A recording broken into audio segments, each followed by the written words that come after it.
solving and arresting murder suspects. That's what he did for years as a member of the Dallas Police Department. As a matter of fact, he was featured in the TV series First 48. After retiring from police work, he went into teaching at the FBI Academy, and now he's a saltwater fisherman. He's here to talk about investigating homicides on the Law Enforcement Talk Radio Show. Welcome to the Law Enforcement Talk Radio Show. In the Law Enforcement Talk Radio Show, we are joined by special guests talking about their experiences, their realities of investigating crimes, plus those who have experienced horrendous trauma. Police, first responders, military, and victims of crime share their stories. Hi, I'm John J. Wiley. In addition to being a broadcaster, I'm also a retired police sergeant. Be sure to check out our website, letradio.com, and also like us on Facebook. Search for the Law Enforcement Talk Radio Show. The show is brought to you by OPPS, Operational Police Protective Services, now hiring security and protection professionals in Maryland, Virginia, Delaware, and Pennsylvania. Off-duty and retired police officers, deputies, troopers, agents, and military in good standing are all encouraged to apply. Get more details at oppsprotection.com. Contact is from, let's just say, he is in Florida right now, but he lives in Georgia. We have John Palmer on the Law Enforcement Talk Radio. So John is a retired Dallas Police Department homicide detective. As a matter of fact, he starred in the television series First 48, and he went, after retiring from police work, he taught behavioral science, interviewing techniques for FBI, then became a boat captain in Georgia. Guess which one of those is least stressful? I've got a hint. I think I know which one it is. Well, absolutely, riding the boat is a dream come true. It's nice to not be shot at for once. That's why people say radio can be stressful. I'm like, yeah, but it beats getting shot at. And I'll be honest with you, before we get into your conversation, I kind of miss those days. I kind of miss the adrenaline rush of, it's a mixed bag. I miss the adrenaline rush of being in gunfights, and I don't miss it at all. I like a peaceful life. Do you find yourself conflicted like that? Oh, indeed. You think to yourself, I'd love to go work just one more case. And then it gets to be about 9 o'clock at night, and it's time to go to bed, and I'm good. Yeah. When you watch these other guys working 3 days in a row, I'd run home, take a shower, like, no, I'll pass. That's a young guy's game, and I'm definitely not a young guy anymore.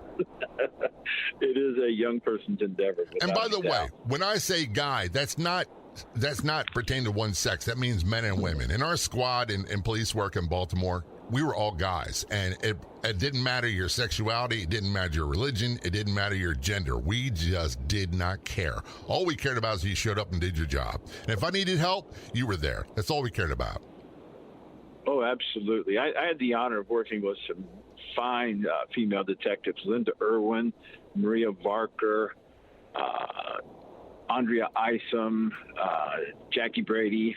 It just goes on and on. But Dallas has a rich history of good detectives, both male and female. So, yeah. And that was the funny thing. I started in 1980. Women were a prominent feature in the Baltimore Police Department. Of course, the numbers have grown substantially since then, but they were well known and made a great impression. And I pity the fool, to borrow a line from Mr. T, that thinks just because they're female, they can't scrap. Absolutely, yes.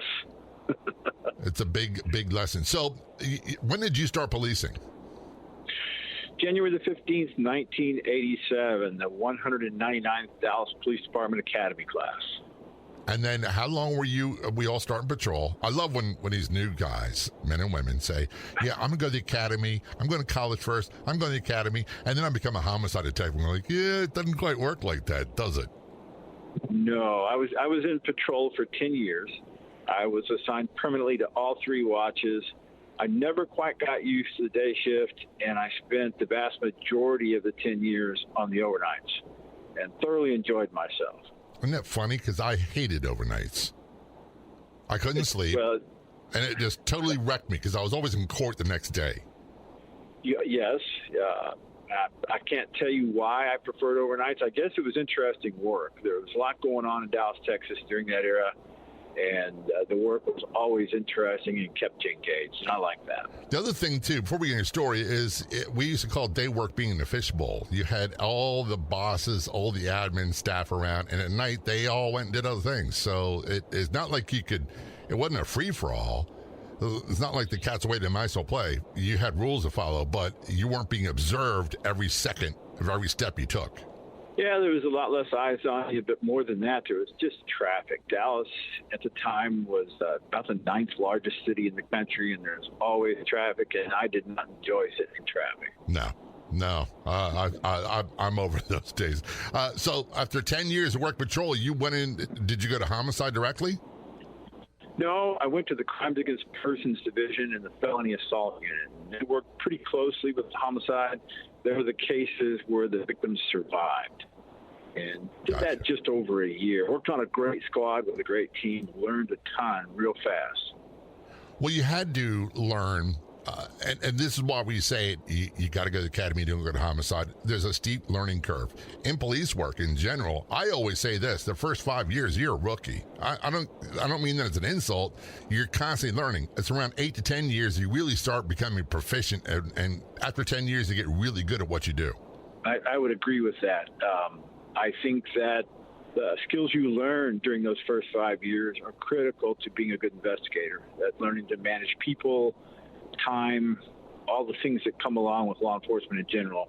Critical skills are learned in that first 5 years that are essential to being a good investigator.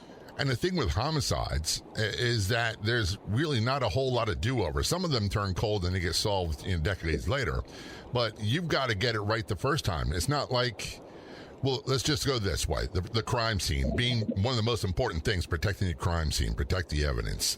Everything else after that comes secondary. How true is that?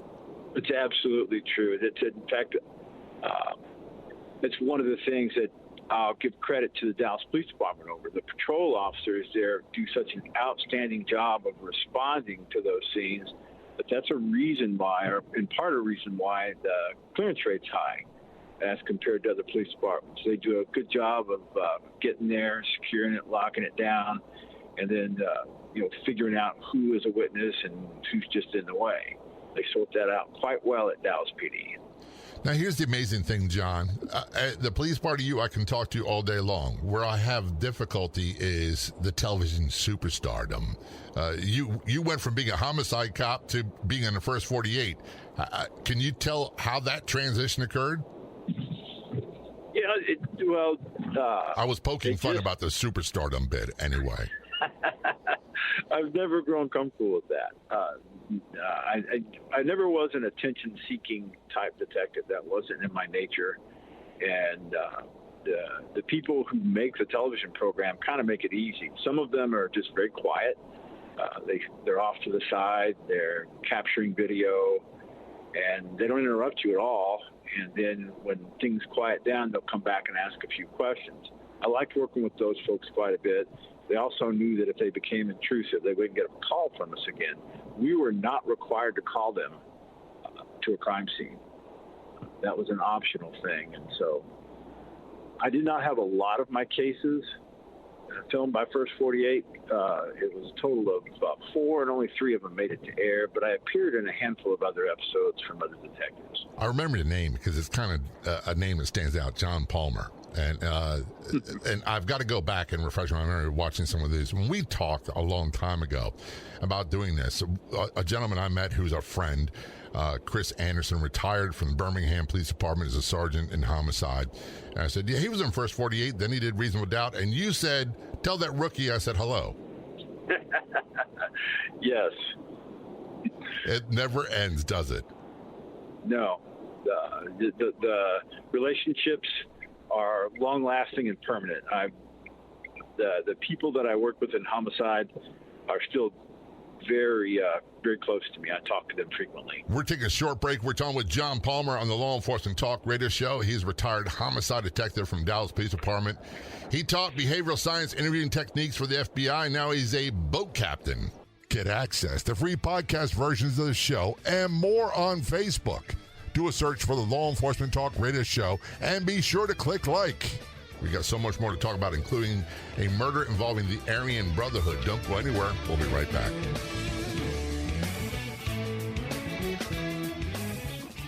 Keep yourself and your loved ones safe by opting for OPPS, Operational Police Protective Services. They offer armed security personnel who can protect you and ensure your safety at all times. They're dedicated to creating a safe environment, building trust, and enhancing the quality of life for their clients. They are committed to delivering quality service, safety, and security in an effective, responsive, and professional way. That's OPPS, Operational Police Protective Services. Get more details at OPPSprotection.com. Again, that's OPPSprotection.com.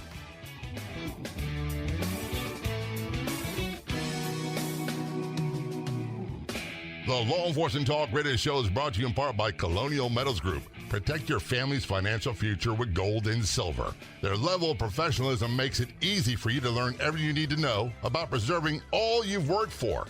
Take advantage of a special offer for our audience and you'll receive a safe and up to $10,000 in free silver.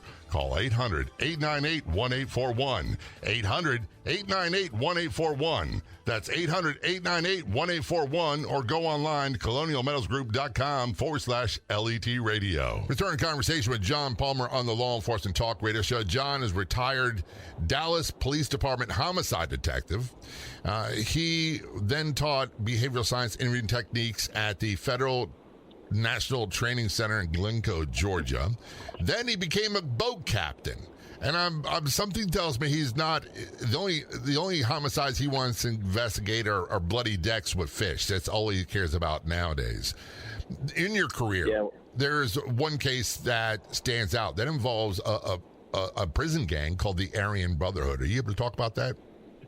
So in 2006, I was actually on vacation, and my buddy Eddie Ibarra gets a case, and it's at this pond in Dallas. It's now a city park. Back then it was just a pond out in the woods. And there was a dump body there and wasn't even identified. And so I get back in town and I get a case right after that, and it's all Spanish speakers. And my Spanish is okay, but my good friend Eddie's Spanish is perfect.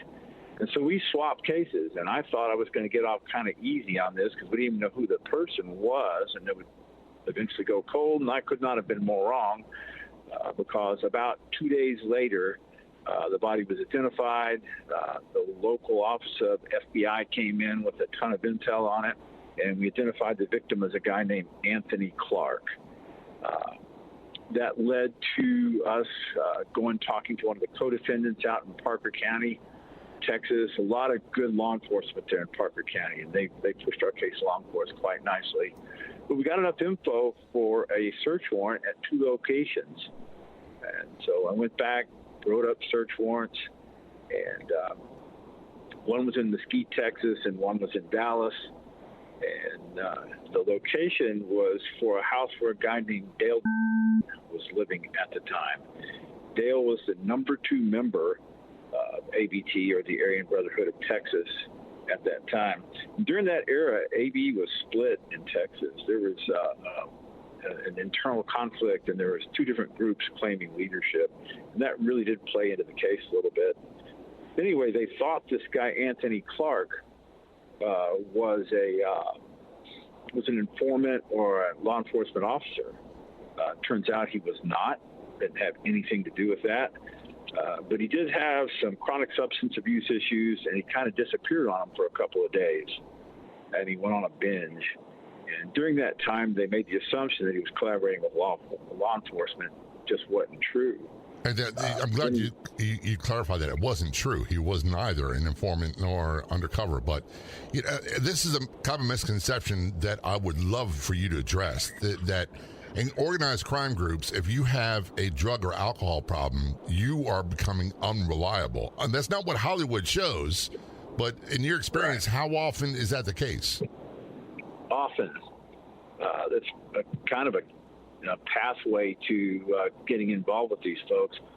But they don't tolerate, like if you're going to move a large quantity of drugs, they don't want you using them.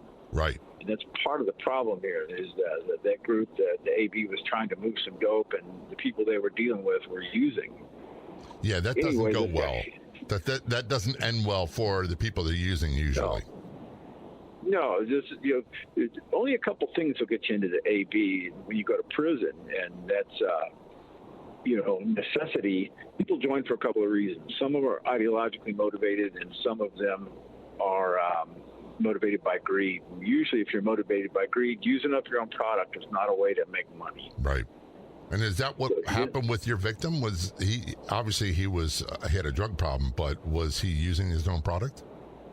I think so. Though he exchanged use of his car for some drugs, so I don't think he was necessarily a good seller for them. But at the time we executed the warrants on this house in Mesquite, the SWAT guys rolled up, and they were busy breaking in doors, and our main suspect, Dale, drove up unaware to us, and he had 2 hostages in a truck with him, and those were people who he'd fronted them some dope, and then they'd blown through it without giving him his money. So he was on a collection mission with those guys, and that was pretty much their lucky day because we were busy knocking in the door to his house. And that does happen where you're doing a raid and all of a sudden the suspect shows up. It's not uncommon. I've had it happen many times in my career. Yeah, he got away that day, and the warrant went quite well. We collected enough corroborative evidence at both locations, and I went back that night and I wrote up multiple arrest warrants, and it was a total of about 6 arrest warrants that night. Later that night, and I'd been awake for about 20 consecutive hours working, so I kind of wore out and went home. While I was at home asleep, this guy is in the car with his girlfriend. He gets in chase with our fugitive unit guys, and they chase him down Interstate 45 and then back up 45, and it ends with a little standoff there. And his plan is to go out in a gun battle with the team. Well, he's there in the car with his girlfriend, and she leans over and says, "Hey, one last kiss," and she takes the gun out of his hand and she chunks it out of the window. And I'm not sure if that was true love or her just not wanting to soak up some bullets that were meant for him. Either way, it ended peacefully that night for them. Thank goodness. Yes. He was then transported over to Mesquite PD, and my very good friend over there, Detective Sean Hanley, got him. He confesses to a murder that's not related to this one. It was the murder of Breanna Taylor during that, he and others. And so they rounded up several people that night. And I came back the next morning, and I pulled out of the Mesquite jail, and I brought him to Dallas, and I interviewed him on my case, and he confessed to that one and others. How many homicides total this guy confessed to? Not how many he's charged with, how many he confessed to? He confessed to 3 to me. I think one of them was fabricated. He's just trying to make things better for his own situation. We substantiated 2 of them. One was Breanna Taylor. The other was Anthony Clark. And at that point, there was a pretty big collaboration between Mesquite PD. I got to give hats off to that investigative team. Just some sound detectives over there. FBI Dallas, they did us a sound job on intelligence work, and then I can't say enough good things about my colleagues at Dallas PD. They were just outstanding in supporting me in this investigation. There was dozens of us working on it. We were talking with John Palmer. He is retired Dallas Police Department homicide detective. You may recognize his name because he starred in the first 48, and he's on about an Aryan Brotherhood murder. Aryan Brotherhood of Texas murder investigation was led to another homicide. Then after leaving police work, he went to teach behavioral science interviewing techniques, which we'll talk about in a few moments. Oh, and then he became a boat captain, which he's doing today. You can find us on Facebook. Look for and like the Law Enforcement Talk Radio Show Facebook page. This is Law Enforcement Talk Radio Show. Don't go anywhere. We will be right back. Our sponsor, Colonial Metals Group, help me with my goal of protecting my financial future. Being at the whim of the stock market or the current administration doesn't make me feel safe or secure, but having a self-directed IRA where I can safely store gold and silver, assets that have stood the test of time, no matter what the economy or the government policies are, makes sense to me. Colonial Metals Group has helped me create a self-directed IRA where I can have direct access to my assets. Let the team of experts at Colonial Metals Group help you protect your family's future. Their level of professionalism and ability to listen make it easy for you to learn everything you need to know about preserving all you've worked for. Maybe you're just thinking of getting started, or maybe you've already in a 401k or IRA. You're thinking about your parents' retirement. Regardless, Colonial Metals Group can help. We put together a special offer for our audience. Call 800-898-1841. 800-898-1841. That's 800-898-1841. Or go online to colonialmetalsgroup.com/LET radio.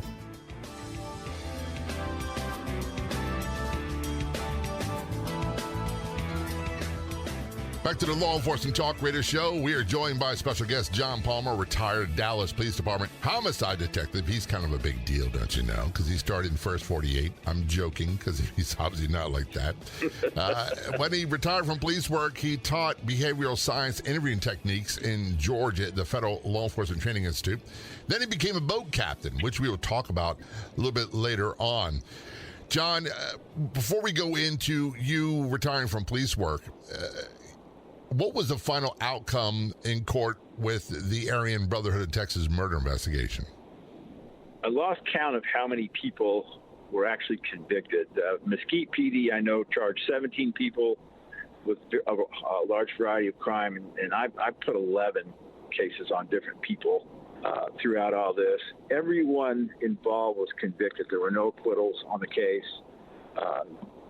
This guy, Tiger, became quite the character while he was in jail. He was hired by some other people to actually commit a hit on another prisoner, but he ratted out the person who hired him. And became a witness. No, you and I both know there's no honor among thieves. They all act hard. All act hard. I'll never snitch. I'm not that kind of guy. And they're the first ones to rat. Yes. But he wound up cooperating in another murder case on that. So he something else. But he and others are doing life without the possibility of parole in the Texas prison system. One of the things that my wife and I, we don't watch a whole lot of, to be honest with you, a whole lot of television shows about policing, especially the dramas, American-made dramas. And the reason why is they just don't do a very good job of character development. After like Hill Street Blues and a few other shows like that, Barney Miller, they really didn't do that. The BBC content, I think, does a much better job. However, when it comes to the reality shows, the so-called non-scripted shows like First 48, those ones on television, I watch them and I make little comments. And one of the big things is, and I would love to get your input on this, is every room that we had was filmed. I'm not a homicide detective. I never worked. I did solve a lot of homicides, but I never worked there. But they're always filmed. And we had a rule that when they left, they were watching them, and a guilty man always fell asleep. The innocent ones never did. How accurate is that? We joked about that. The sleep of the guilty. It's interesting. We used to joke about that a lot. My good buddy Randy Laboda and I teased about that. Yeah, and it never fails. And like, that guy's taking a nap. He's getting all comfortable because he knows they got him, and he's going nowhere. Speaking of those dramas, I'm a huge fan of Bosch. I do like Bosch too. Awesome. And I hope they bring that back. And I think they did a better job of character development with him in particular, than a lot of other ones. However, I got to be honest with you, someone is so stereotypical, and I hate to say that because if you had to think of a stereotypical cop, I'm that guy. I am Irish Catholic. I'm a knuckle-dragging Neanderthal. I'll always look like a cop, and I'm okay with that. But that's not the rule that we worked with, even back in the 1980s. No, you're right on that. There's a whole lot of outstanding, really smart, professional detectives in my career who was just a pleasure to work with, who were very much unlike me. Yeah, and I'm not. I don't say anything about me in a negative way. And I worked with people that, when I got promoted to sergeant, and we'll get back to your story in a moment, I thought I wanted to have a squad full of guys like me that all, took charge. They're all aggressive. They are locked up people. They did the right thing all the time. And then I realized quickly, I need accident investigators. I need report writers. I need the mobile secretaries, because I can't be working every day writing use of force reports and all kinds of stuff all the time. Just can't do it. Yes, I think a diverse team makes a better team. It does. It really does. And the diversity is really about certainly not so much looks as it is about their behavior on the job. Now, I want to go back to your thing. So after policing, before we go to your next step in your career, there are certain misconceptions that a lot of people have about policing. And one is the good cop, the bad cop, and the homicide investigation, where you're interrogating or interviewing is the term I prefer, the suspect. What do people get wrong? In your opinion, what's the number one misconception most people have? That being confrontational is effective. The really good interviewers build rapport all day, every day with everyone they meet. That they elicit information in a non-confrontational way, and they're very persuasive people. And that's what's, when you look at these interviews, like with and at the end of the interview, he is in my arms crying and telling me what happened. It was a very emotional experience for him. I was not there to be his enemy. There is no test to be a violent criminal.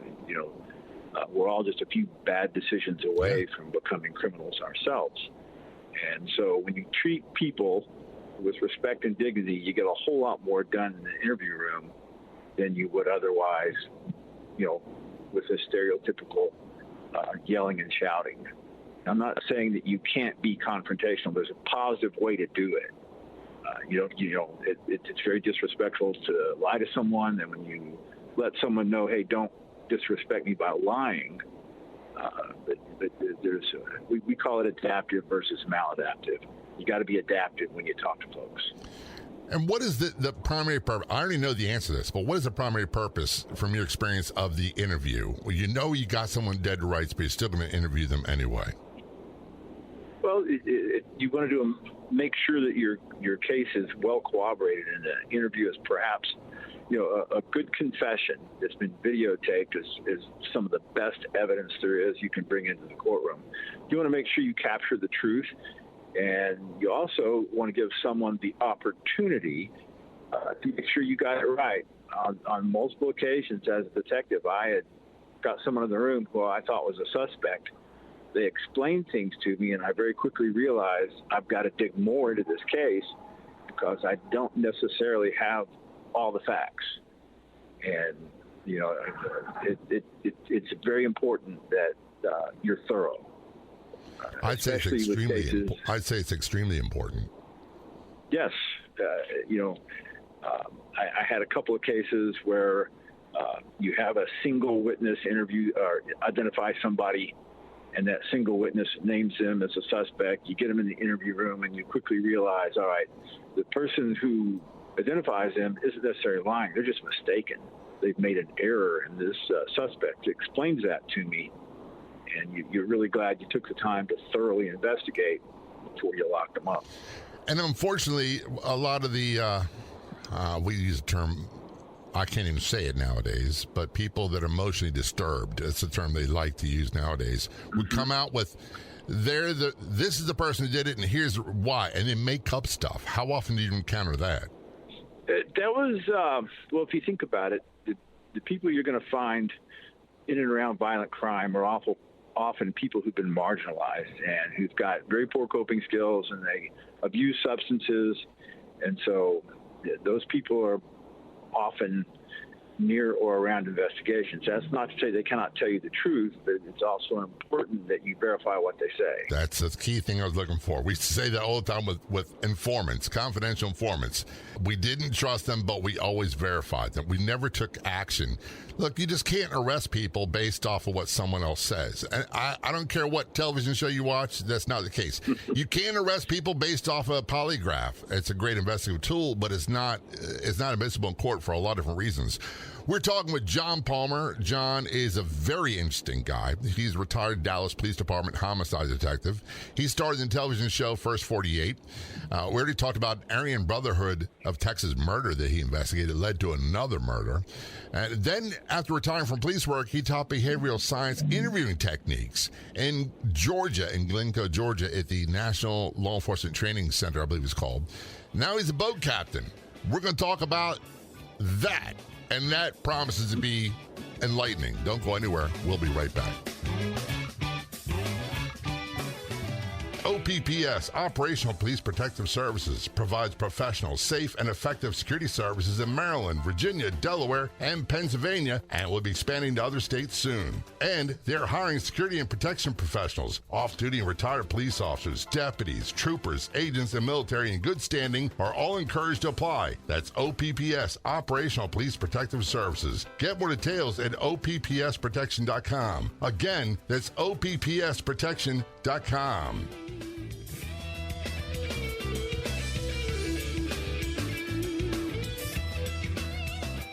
Returning our conversation with John Palmer on the Law Enforcement Talk Radio Show. John is a retired Dallas Police Department homicide detective, now living in Georgia. He starred in First 48, a television series. He left police work, retired eventually, became an instructor. He taught behavioral science interviewing techniques, which we're going to dive into in a moment. I can't wait to hear about this, at the National Federal Law Enforcement Training Institute in Georgia. Then he became a boat captain, which he's doing today. So, John, after a long career in law enforcement, how many years did you do? 37 total. 37. How many years were those with Dallas? 28 with Dallas. That's a long PD. time. That's a really long time. The Dallas PD was good to me. I am very happy with the time I spent there. Yeah. We'll get into the whole conversation about why you're a boat captain and did this experience change you in a moment. When you retired from there, you went to teach behavioral science interviewing techniques at a federal training institute in Glencoe, Georgia. I believe that's where the marshals go, ATF and DEA, Yes. if I'm correct. Its nickname is FLETC, Federal Law Enforcement Training Center, and every 1811 or special agent outside DEA, FBI goes there for basic training now.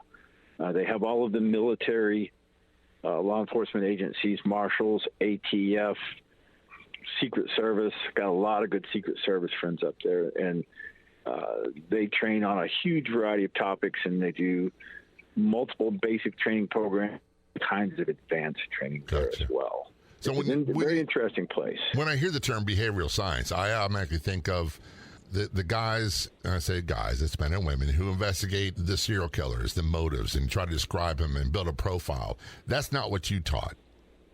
No, that's you're thinking of profiling, and yeah. Over time, profiling did not stand up well to scientific scrutiny. Say that again, because I want the people in the back row to hear that one. Over time, profiling, like you see on TV, did not hold up well to scientific scrutiny. No, it did not. And look, I hate to say this, it's a guessing game.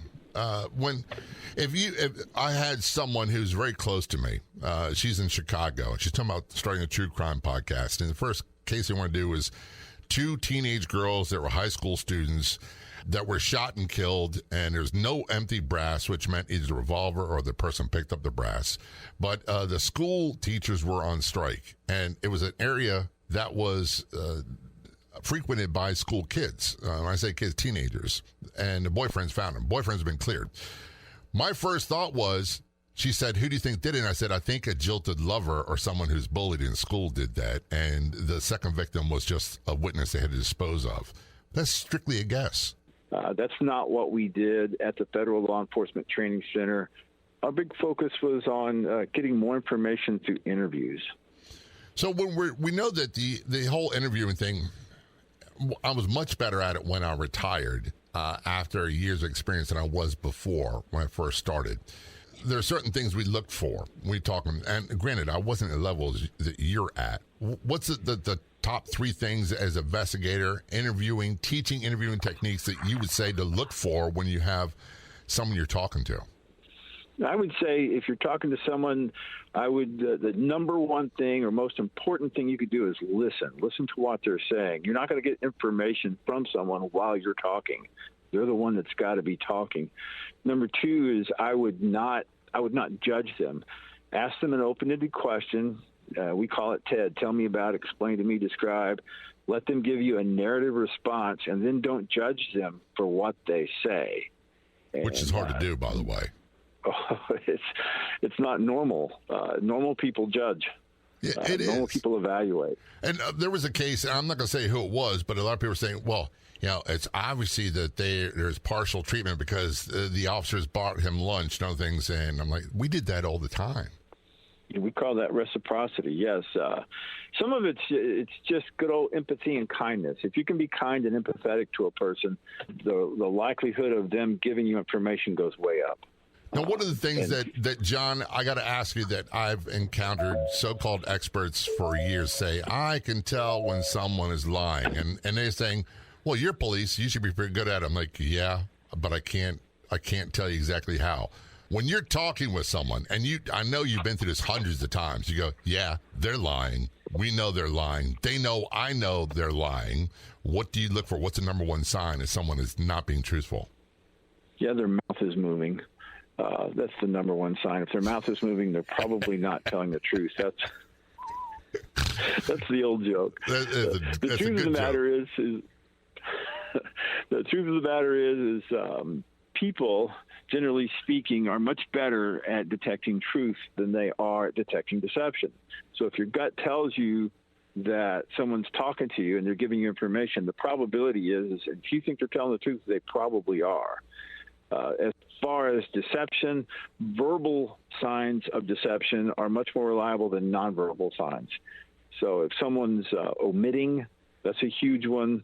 If they're giving you tons of details, then they're probably telling the truth, rich details, things that don't matter.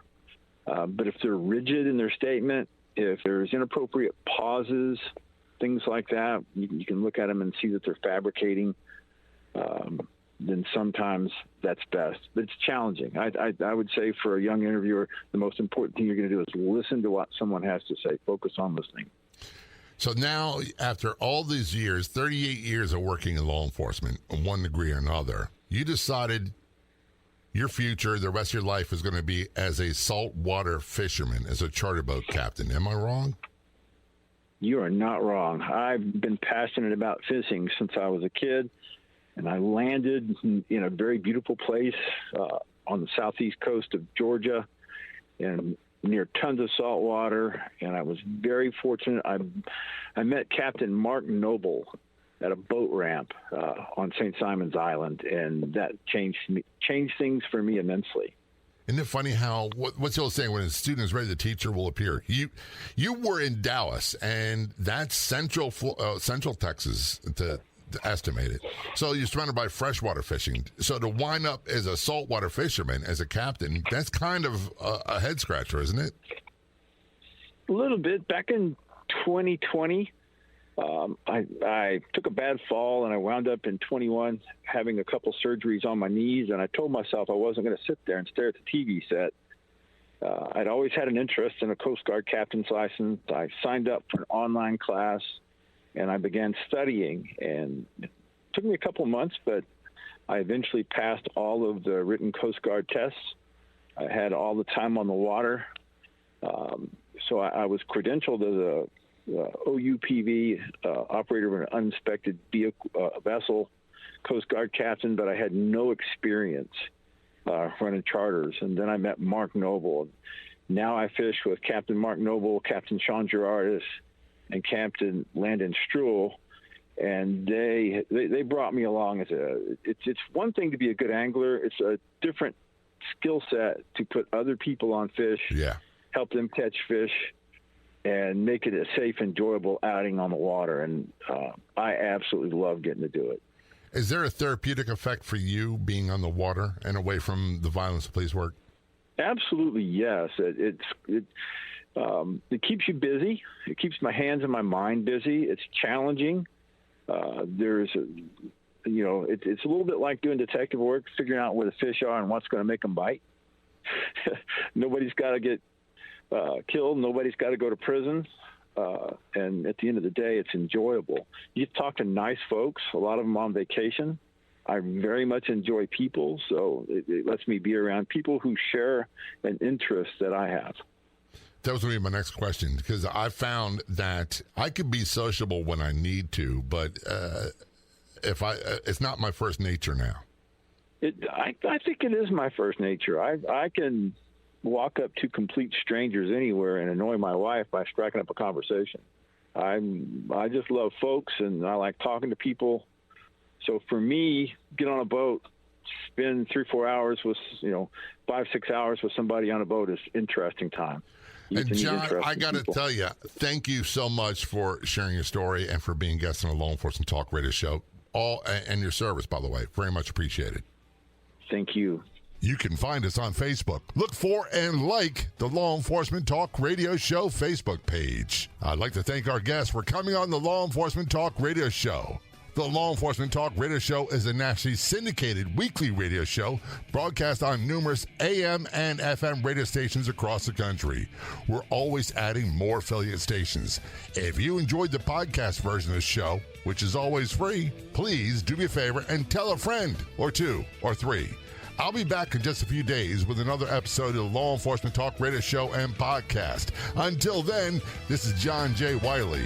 See ya.